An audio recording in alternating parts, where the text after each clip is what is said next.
Hello everyone. इससे previous video में हमने देखा था रिफ्रैक्शन क्या होता है और इस वीडियो में हम देखने वाले हैं कॉज ऑफ रिफ्रैक्शन। रिफ्रैक्शन क्यों होता है?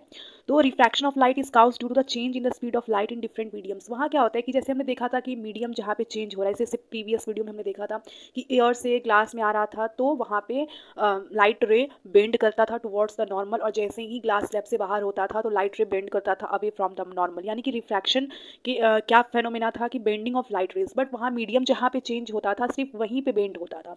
इतना तो बहुत ही क्लियर था। तो यहाँ पे जो कॉज है उसका वो है कि change in the speed of light.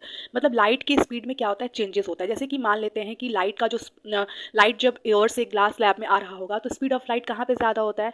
तो speed of light in air जो होता है वो ज़्यादा होता है, और speed of light in glass जो होता है वो कम होता है। इन सारे टॉपिक्स के बारे में भी डिस्कस करने वाले हैं कि speed of light in air क्या होता है, speed of light in glass क्या होता है। बट अभी इतना माइंड में रखिए कि स्पीड ऑफ लाइट जो होता है एयर में वो ज़्यादा होता है और ग्लास में कम होता है। तो वहाँ पे जैसे ही क्या होता है कि एयर से लाइट आ रही होती है तो एयर में स्पीड ज़्यादा होता है, बट अचानक से स्पीड उसकी क्या हो जाती है, चेंज हो जाती है, यानी कि कम हो जाती है। यानी कि एयर में जो लाइट फास्टर ट्रैवल कर रहा था लेकिन ग्लास में आने के बाद वही लाइट जो है वो स्लोवर ट्रैवलिंग करने लगती है। तो ये जो change in speed of light है इसी की वजह से रिफ्रैक्शन ऑफ लाइट होता है। चाहे आप एयर से ग्लास में वो आए, चाहे वो ग्लास से एयर में जाए, चाहे ग्लास से वाटर में आए, चाहे वाटर से ग्लास में आए, चाहे वाटर से एयर में आए, यानी कि जहाँ भी मीडियम का चेंजेस होगा वहाँ पे जो स्पीड है वो चेंज होगा, और स्पीड चेंज होने की वजह से ही लाइट रेस का बेंडिंग होता है।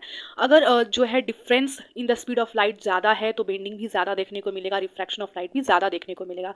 अभी सिंपल सा हम समझते हैं कि स्पीड के चेंज होने की वजह से रिफ्रैक्शन होता है, आगे हम रिफ्रैक्टिव इंडेक्स टर्म को भी लाने वाले हैं। बट आप अभी सिंपली समझो कि स्पीड के चेंजेस की वजह से ही रिफ्रैक्शन होता है, बेंडिंग होता है। आगे जब हम थोड़ा रिफ्रैक्टिव इंडेक्स के बारे में समझने लग जाएंगे तो वहाँ भी हम रिलेट करें।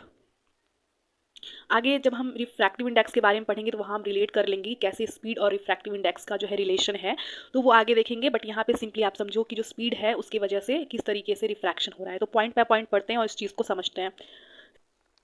Refraction of light is caused due to the change in the speed of light in different mediums. As we know, refraction is the bending of the path of a light wave as it passes from one material into another material. The refraction occurs at the boundary and is caused by the change in the speed of the light. वही बताया गया है कि जो bending होता था या away हो नॉर्मल से या टुवर्ड्स नॉर्मल हो, वो सारे स्पीड ऑफ लाइट में चेंजेस होने की वजह से ही होते थे। For example, the speed of light in air is more than the speed of light in glass. It means light travels faster in air. इसका मतलब जो एयर में जब लाइट होगा तो वहाँ बहुत ज़्यादा स्पीड में वो ट्रैवल कर रहा होगा, लेकिन जैसे ही ग्लास में एंटर करेगा तो वो स्लो हो जाएगा। इसी की वजह से वहाँ पे लाइट का बेंडिंग हो जाता है। The greater the difference in the speeds of light in the two media. अगर मान लेते हैं कि दो मीडियम है और दोनों के बीच जो डिफरेंस है स्पीड्स ऑफ लाइट का दोनों में ज़्यादा है, तो ज़्यादा अमाउंट में वहाँ पे रिफ्रैक्शन होगा या बेंडिंग ऑफ लाइट होगा। तो आई होप कि आपको ये सारे पॉइंट्स क्लियर हो गए होंगे। टाइप के मीडियम के बारे में पढ़ेंगे। जो पहला मीडियम है वो है ऑप्टिकली रेयरर मीडियम और दूसरा है ऑप्टिकली डेंसर मीडियम। ये क्या होता है, इनमें क्या डिफरेंसेस होते हैं, आइए देखते हैं। अलग अलग मीडियम के जो होते हैं ऑप्टिकल डेंसिटीज अलग अलग होते हैं। जैसे मैंने कहा था कि एयर का डेंसिटी अलग होगा, जो ग्लास है उसका डेंसिटी अलग होगा, जो वाटर है उसका डेंसिटी अलग होगा। तो अलग अलग जो मीडियम होते हैं उसके डेंसिटीज अलग अलग होते हैं। Medium in which the speed of light is more. अब जिसमें स्पीड ऑफ लाइट जो है ज़्यादा है इसका मतलब है कि वो रेयरर मीडियम है। जैसे आपने देखा था कि जो एयर से लाइट ट्रेवल कर रहा था तो वहाँ स्पीड ऑफ लाइट मोर थी, लेकिन जैसे ही ग्लास में वो आया एयर ट्रैवल करके तो स्पीड ऑफ लाइट क्या हो गया, कम हो गया। यानी कि वैसा मीडियम जहाँ पे स्पीड ऑफ लाइट ज़्यादा होगा वो ऑप्टिकली रेयरर मीडियम कहलाएगा। इसलिए हम बोल सकते हैं कि एयर जो है वो ऑप्टिकली रेयरर मीडियम है देन ग्लास या वाटर। थर्ड पॉइंट है air is optically rare medium as compare to glass and water. A medium in which the speed of light is less. अब वैसा मीडियम जहाँ पे लाइट का speed कम होता है उसे बोलते हैं ऑप्टिकली डेंसर मीडियम। जैसे आपने देखा ग्लास और एयर में, जो ग्लास है वहाँ पे स्पीड ऑफ लाइट कम है इसलिए वो ऑप्टिकली डेंसर मीडियम है। Glass is an optically denser medium than air. Next point है note that refraction of light takes place whenever it goes from optically rare medium to an optically denser medium और vice versa. अभी आपने देख लिया होगा, इतना तो समझ में आ गया होगा कि अब रिफ्रैक्शन ऑफ लाइट या बेंडिंग ऑफ लाइट वहीं पे होता है जहाँ पे मीडियम चेंज होता है, या दूसरे वर्ड्स में कहें कि जहाँ पे ऑप्टिकली रेयर मीडियम से डेंसर मीडियम की तरफ लाइट रे ट्रैवल करता है, या उल्टा ले लीजिए डेंसर से रेयर की तरफ लाइट रे ट्रैवल करता है। The optically rare medium and optically denser medium can also be defined on the basis of the refractive index. आगे हम रिफ्रैक्टिव इंडेक्स के टर्म में भी ऑप्टिकली रेयर और ऑप्टिकली डेंसर मीडियम को समझेंगे, लेकिन अभी रिफ्रैक्टिव इंडेक्स टर्म आया नहीं है तो मैं अभी से उसे बता के आपको कंफ्यूज नहीं करूंगी। जब इस टर्म के बारे में थोड़ा बहुत नॉलेज ले लेंगे तो वहाँ हम समझेंगे कि कैसे इसको रिलेट किया जा सकता है रेयर मीडियम और डेंसर मीडियम से। आई होप कि इतना आपको अच्छे समझ में आ गया होगा। अब यहाँ पे हमें दो केस याद रखना होगा। पहला केस ये है कि जब लाइट जो है वो रेयर मीडियम से डेंसर मीडियम में आता है तो किस तरफ बेंड करता है। ये दोनों पॉइंट जो आगे हम देखेंगे वो बहुत ज़्यादा इंपॉर्टेंट है, तो इसे समझते हैं। सबसे पहला है कि जब लाइट रे रेयर मीडियम से डेंसर मीडियम की तरफ आती है, जैसे यहाँ पे एयर है तो वो एक रेयर मीडियम है और यहाँ पे एक ग्लास है तो ये क्या है, एक डेंसर मीडियम है। तो अगर हम कहें कि जो लाइट है वो रेयर मीडियम से डेंसर मीडियम की तरफ आता है तो लाइट रे कैसे ट्रैवल करता है, तो लाइट रे नॉर्मल की तरफ बेंड कर जाता है।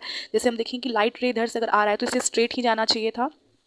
वेट, लाइट रे यहाँ पे ऐसे ट्रैवल कर रहा है तो ये स्ट्रेट ही जाना चाहिए था, बट यहाँ पे ऐसा ना होकर के ये लाइट रे जो हो गया है बैंड हो गया है टुवर्ड्स द नॉर्मल। तो याद रखना है हमेशा, जब भी रेयर मीडियम से डेंसर मीडियम की तरफ लाइट रे आता है तो वो हमेशा नॉर्मल की तरफ बेंड करता है अपने एक्चुअल पाथ से। तो वही है ray of light AO going from AO into glass rare to denser. In this case the incident ray AO gets refracted at point O and bends towards the normal O and dash. यहाँ पे बताया गया कि वहाँ पे जो एओ light रे है वो रिफ्रैक्ट हो गया है ओ पॉइंट पे और बेंड होकर के ओ एंड डैश की तरफ आ गया है। So we can say that when a ray of light goes from air to glass rare to denser, तो इसलिए हम कह सकते हैं कि जब लाइट रे एयर से ग्लास की तरफ आता है तो वो नॉर्मल की तरफ बेंड होता है।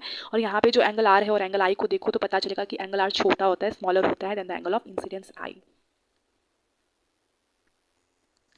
अब लाइट रे कैसे बेंड करता है जब वो डेंसर मीडियम से रेयर मीडियम की तरफ आता है, तो यहाँ पे देख लो कि किस तरीके से यहाँ पे जो ऊपर है वो वाटर है या ग्लास बोल सकते हो ऊपर में है जो कि डेंस है, और यहाँ पे जो है नीचे में एयर है जो कि रेयर मीडियम का है। तो याद रखना कि जैसे ही वो लाइट रे डेंस से रेयर की तरफ आएगा तो लाइट रे को बिल्कुल सीधा जाना चाहिए था, बट ऐसे सीधा ना जा करके वो क्या कर रहा है, अवे हो रहा है बिल्कुल ही नॉर्मल के। तो नॉर्मल लाइन ये है हमारा, इससे अवे हो रहा है। तो ये दो पॉइंट हमेशा याद रखना है कि जैसे ही लाइट रे रेयर से डेंसर की तरफ आएगा टुवर्ड्स दी नॉर्मल हो जाएगा, और अवे फ्रॉम जैसे ही लाइट डेंसर से रेयर की तरफ आएगा तो अवे फ्रॉम नॉर्मल हो जाएगा। तो वही पॉइंट है, when ray of light going from glass to air denser medium to rare medium it bends away from normal. I hope कि आपको ये दो पॉइंट्स बहुत अच्छे से क्लियर हुए होंगे। आपको हमेशा ये दोनों पॉइंट्स माइंड में रखना है, और रेयर मीडियम क्या है, डेंसर मीडियम का क्या है, कहाँ पे स्पीड ऑफ लाइट ज़्यादा होती है, कहाँ पे स्पीड ऑफ लाइट कम होती है, ये भी आपको अच्छे से माइंड में रखना है।